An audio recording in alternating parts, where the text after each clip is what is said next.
Olá, queridos! Estou aqui em mais uma oportunidade para dar continuidade à série Exposições do Novo Testamento e, como eu tinha dito anteriormente, estou dando sequência sobre o Evangelho segundo escreveu Mateus. Ontem eu falei a respeito do Espírito Santo, pois estou dando ênfase a também o título sobre credenciais de Jesus, credenciais, ou melhor dizendo, do Rei Jesus, Rei dos Judeus, como ele é apresentado no Evangelho, segundo escreveu Mateus. E é muito importante falar a respeito do que o Evangelho, segundo escreveu Mateus, tem como pano de fundo, uma vez que este Evangelho foi escrito para os judeus e apresenta Jesus como leão da tribo de Judá. Além de apresentar Jesus como leão da tribo de Judá, apresenta Jesus sumariamente e destacadamente como rei dos judeus. E entramos numa parte muito necessária a respeito de Jesus. Como o tema principal desse evangelho, um evangelho que é muito detalhista, um evangelho que não é fácil de se entender, um evangelho escrito por alguém que foi transformado no encontro com Jesus e na caminhada com Jesus. Uma vez falando de Mateus, falamos de alguém que foi transformado, falamos de alguém que foi mudado, falamos de alguém que foi justificado, falamos de alguém que foi santificado, tanto no conhecimento da pessoa de Jesus, como também foi transformado na vida que ele vivia com Jesus. E ele vivia uma vida em que era digna de elogio. Uma vida em que ele aprendia com aquilo que Jesus falava e com aquilo que Jesus fazia, ou seja, credenciava a sua identidade de Messias. Quando falamos a respeito do Evangelho segundo escreveu Mateus, nós falamos de uma pessoa que foi transformada nas suas atitudes, tanto espirituais como também morais. Morais no sentido de ele chegar ao ponto de, na oração do Pai Nosso, citar que as pessoas deveriam ser perdoadas por suas dívidas, assim como eles perdoavam as pessoas. Ele registra o pedido: Pai, perdoa as nossas dívidas, assim como nós perdoamos os nossos devedores. E o que é interessante de tudo isso? O interessante de tudo isso é, por exemplo, Mateus ser um cobrador de imposto, um trabalhador do Império Romano.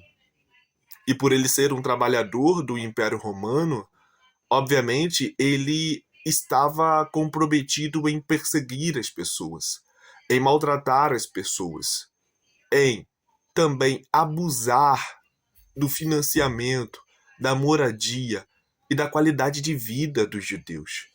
E os judeus ansiavam e ansiavam por uma mudança política.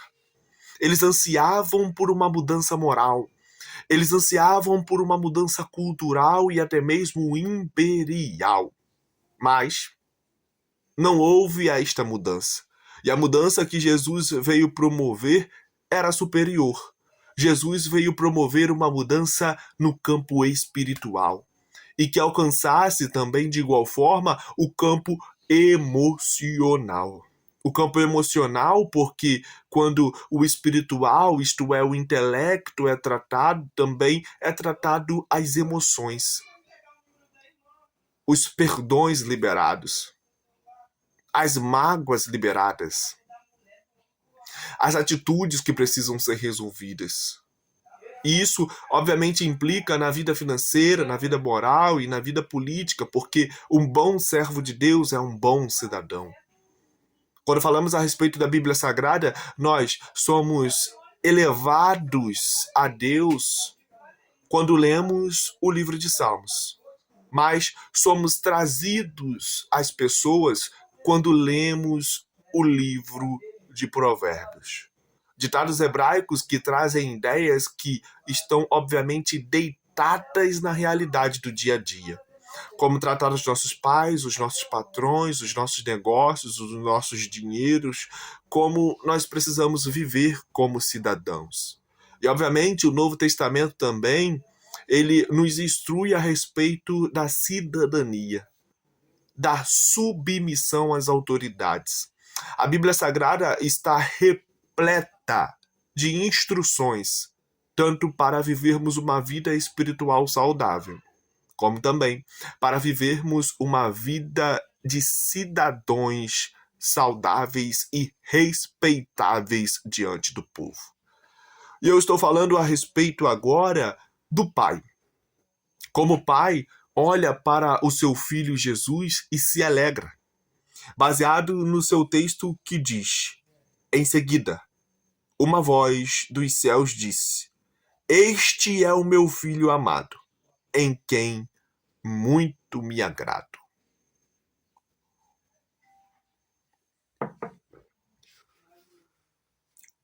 Evangelho segundo escreveu Mateus, capítulo de número 3, versículo de número 17.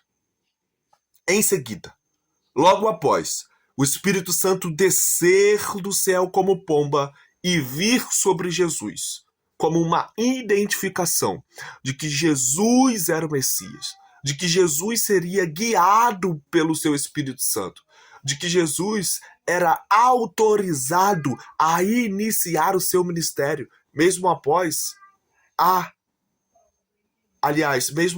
haver, entre o capítulo de número 2, quando ele vai para o Egito para fugir de Herodes, e ele volta, e quando ele volta, ele se depara com o filho de Herodes querendo tomar o trono, a saber, Arquelau querendo tomar o trono, e os judeus mandam uma comitiva para Roma para poder pedir lá em Roma que Arquelau não tome o reinado, porque ele estava com a intenção do teu pai, a intenção de oprimir o povo, a intenção de maltratar o povo. O teu pai Herodes, que foi um maligno, alguém cruel, alguém que fazia somente mal ao povo, matou 9 mulheres que ele teve, só para satisfazer o seu bel prazer, matou o teu próprio irmão, matou a tua própria esposa porque estava com ciúmes do teu irmão com a esposa e também com a desconfiança de que ela o traíra.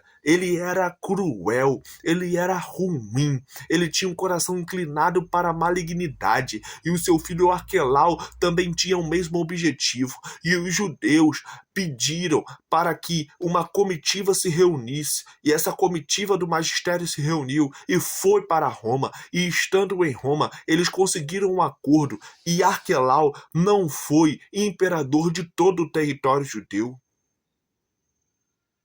E porque Arquelau não foi imperador de todo o território judeu, nós nos deparamos com uma autorização, mesmo após 30 anos de intervalo do capítulo de número 2 de Mateus para o capítulo de número 3, que é quando o João Batista inicia o ministério, mesmo estando na antiga aliança, mesmo estando no antigo concerto, mesmo estando no Antigo Testamento, e ele inicia a aliança depois de 30 anos em que Jesus ficou no anonimato, em que Jesus não curou, em que Jesus não ensinou, em que Jesus não esteve exercendo o ministério, pois ele só exerceu o ministério depois dos seus 30 anos.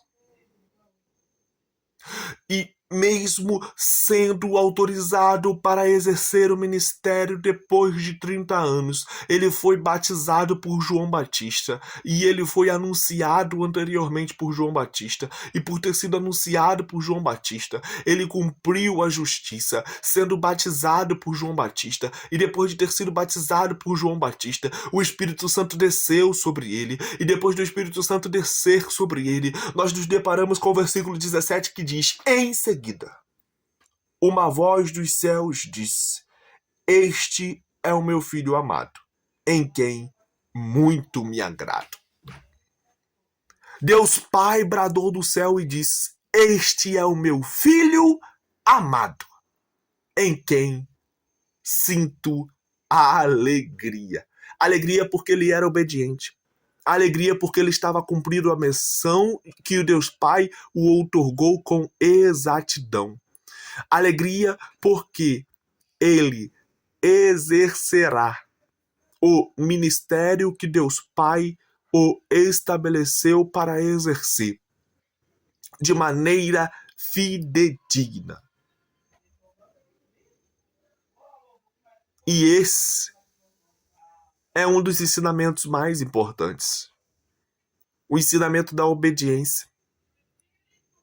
O ensinamento da submissão, fidelidade, que devemos carregar para as nossas vidas. Deus abençoe a sua vida, a sua casa e a sua família. Quero aqui também falar sobre o que irei apresentar como exposição amanhã. E o seu tema é nada mais, nada menos do que Satanás. Eu tô aqui para fazer exposição. Se falar de adultério, eu vou ter que falar. Se falar de fornicação, eu vou ter que falar. Se falar de dízimo, eu vou ter que falar. E vai falar de Satanás e eu vou falar. Eu vou expor aquilo que a Bíblia está dizendo. Contra a Bíblia, só a Bíblia. Contra a verdade, só a verdade. E por conta disto, amanhã, o tema vai ser desafiador, mas eu vou falar. Deus abençoe a sua vida, a sua casa e a sua família.